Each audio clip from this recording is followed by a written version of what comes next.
Everyone, last video में हम लोग ने डिस्कस किया था addition and subtraction of matrices. Now we will be moving further with multiplication.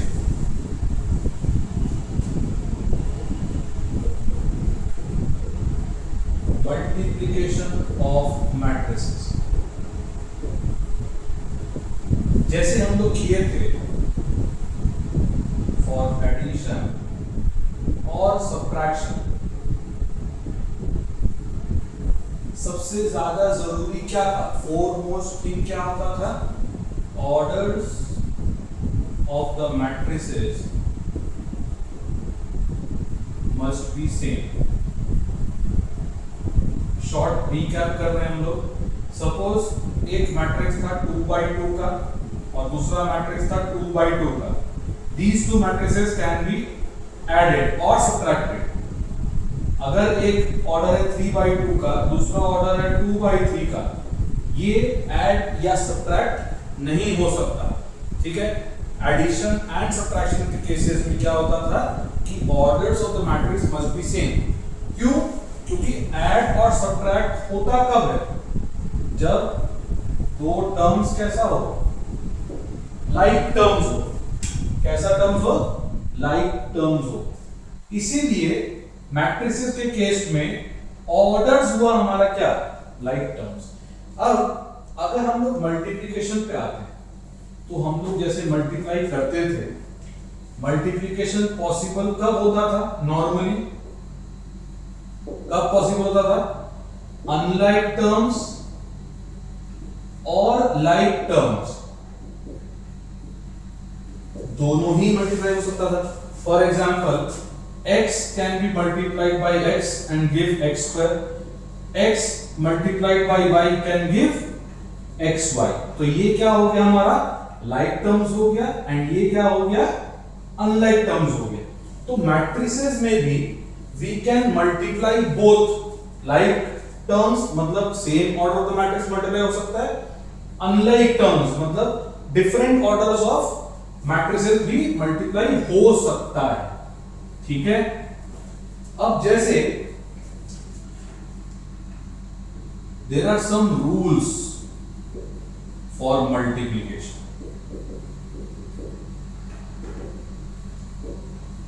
बहुत ध्यान से समझना पड़ेगा.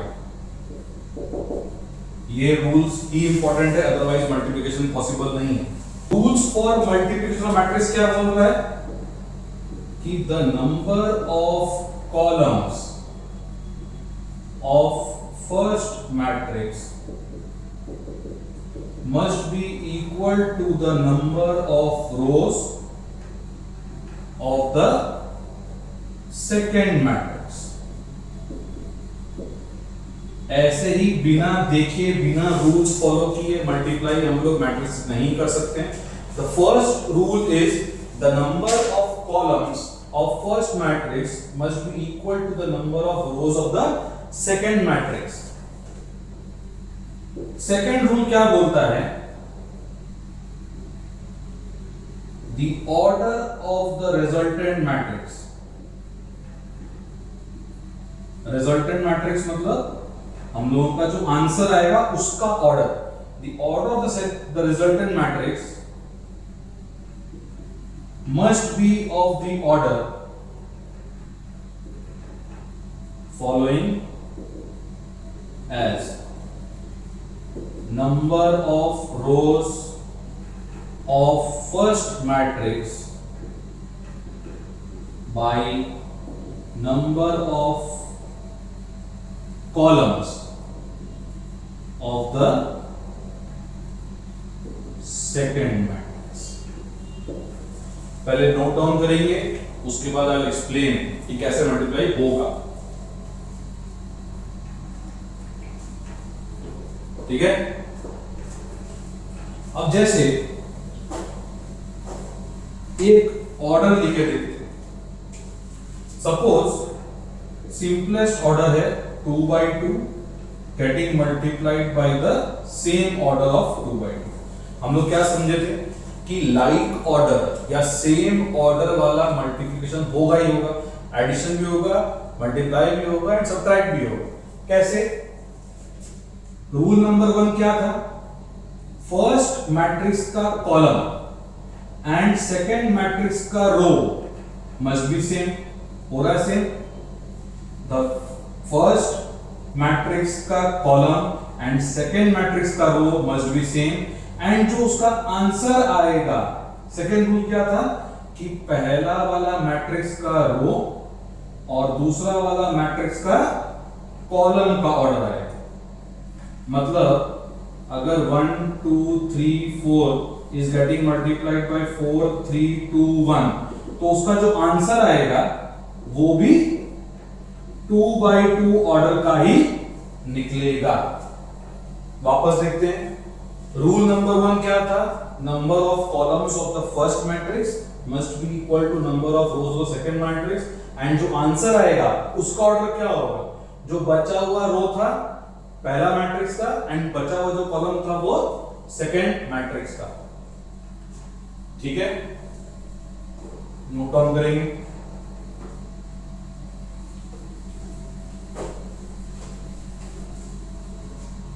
अब जैसे एक ऑर्डर है 2/3, it is getting multiplied by 3/2 या सपोज 3/4 ले. तो रूल नंबर 1 क्या देखना है? फर्स्ट मैट्रिक्स का कॉलम एंड सेकेंड मैट्रिक्स का रो, ये दोनों क्या हो रहा है? सेम हो रहा है. मतलब मल्टीप्लिकेशन इज पॉसिबल. एंड जो उसका आंसर आएगा वो कौन सा ऑर्डर का होगा? ये जो रो था एंड ये जो कॉलम था. मतलब आंसर कौन सा ऑर्डर का निकला? 2/4 के ऑर्डर का निकला. ठीक है,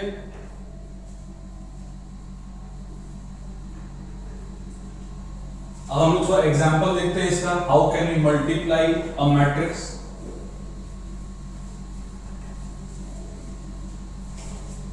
जैसे एक मैट्रिक्स है 1 2 3 एंड 0 एंड सेकेंड मैट्रिक्स है -1 2 -3 एंड 0.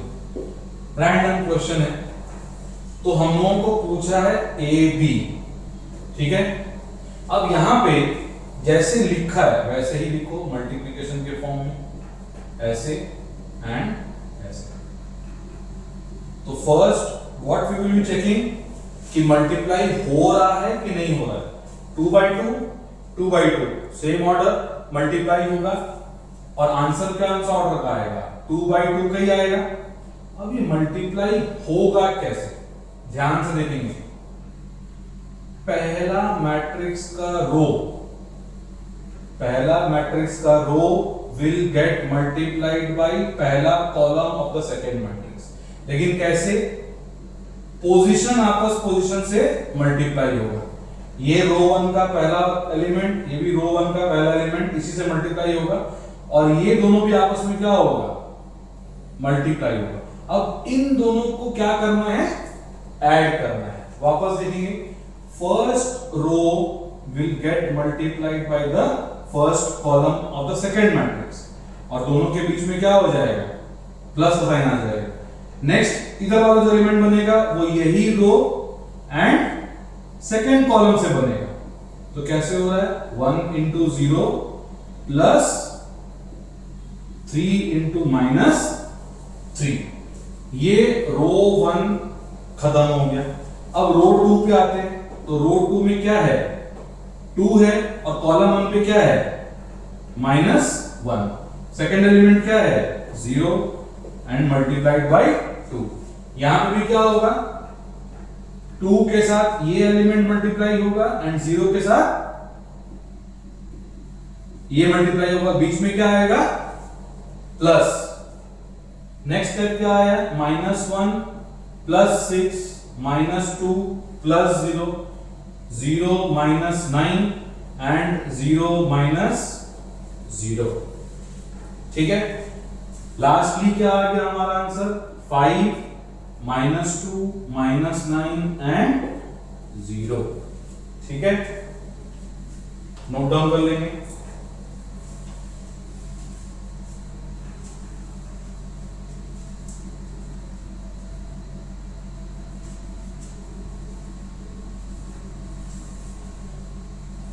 अब जैसे हम लोग नॉर्मल मल्टीप्लाई करते थे, suppose x is getting multiplied by y, तो ये क्या देगा, x y ही देगा। अगर y को x से इंटू करेंगे तो भी क्या देगा, x y। ये नॉर्मल वेरिएबल्स का मल्टीप्लिकेशन था, वो इक्वल ही आएगा। But in case of matrices, अगर a b निकालने बोला है और b a भी निकालने बोला है, तो दे माइट कम डिफरेंट।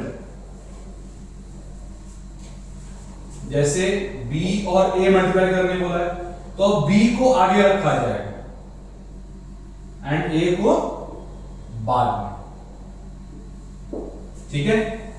तो यहां पे क्या होगा, ये रो था, ये कॉलम है, तो क्या होगा, -1 इंटू 1 प्लस 0 इंटू 2। फिर ये रो है, सेकेंड कॉलम है, -1 इंटू 3 प्लस 0 इंटू 0। फिर 2 इंटू 1 प्लस -3 इंटू 2। फिर ये रो एंड ये कॉलम, तो ये 2 इंटू 3 प्लस -3 इंटू 0। ये कितना आया,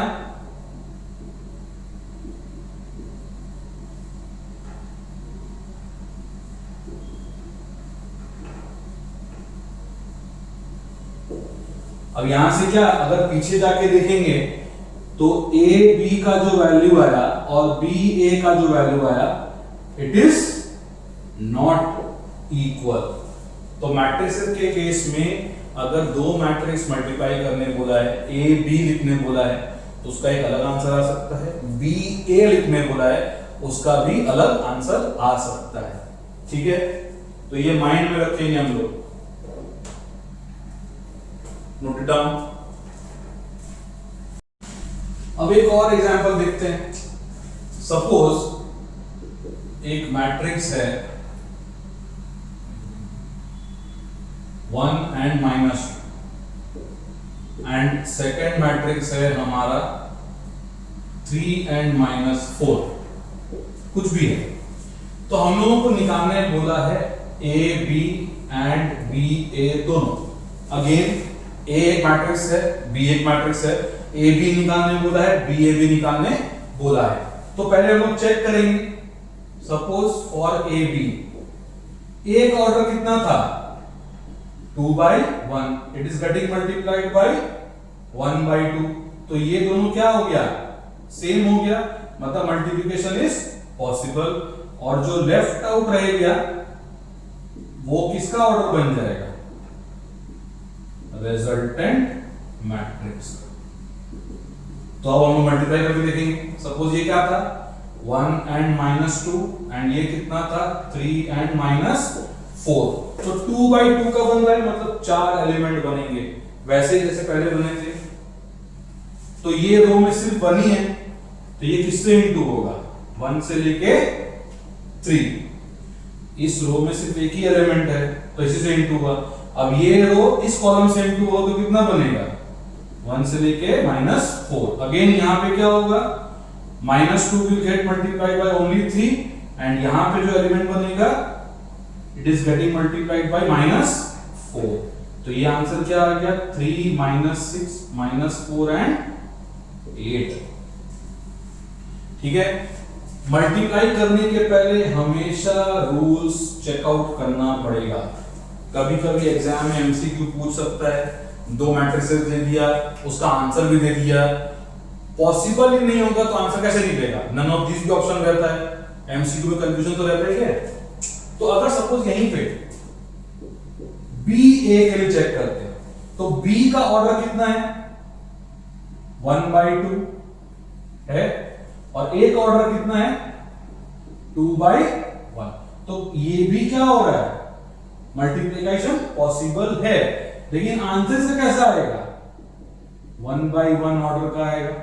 मतलब सिर्फ ऐसा एक ही एलिमेंट यहां पे रहेगा। 1/1 मतलब क्या होता है, एक ही एलिमेंट। तो देखो कैसे करते हैं, यहां पे कितना है, 3 and -4 एंड यहां कितना था, 1 and -2।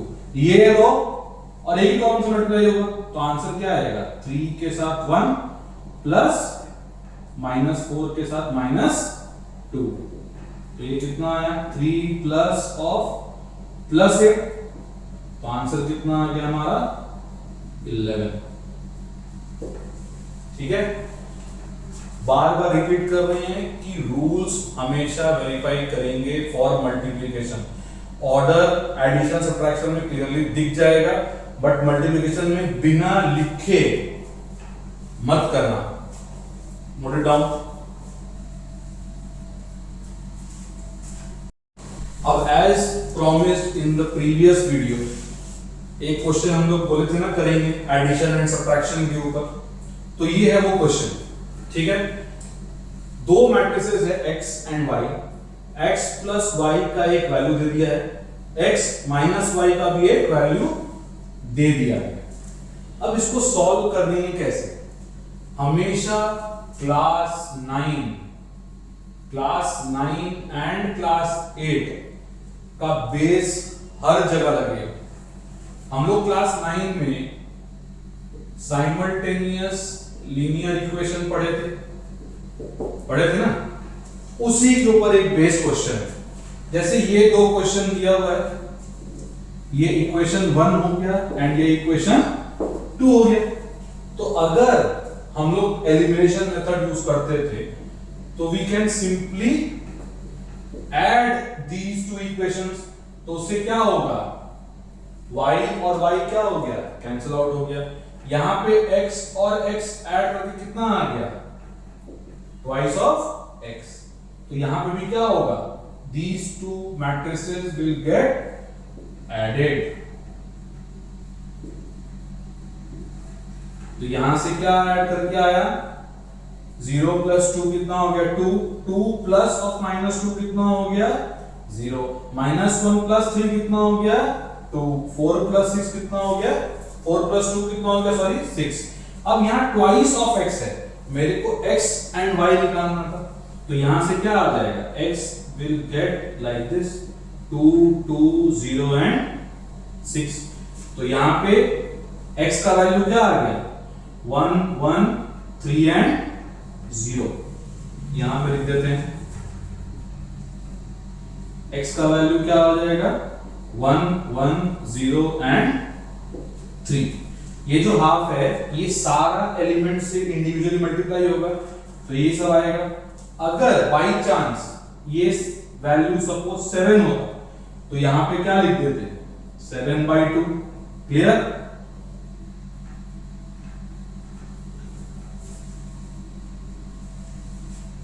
इसको नोट डाउन करो एंड मेरे को कमेंट सेक्शन में बताना y का मैट्रिक्स का आंसर क्या है।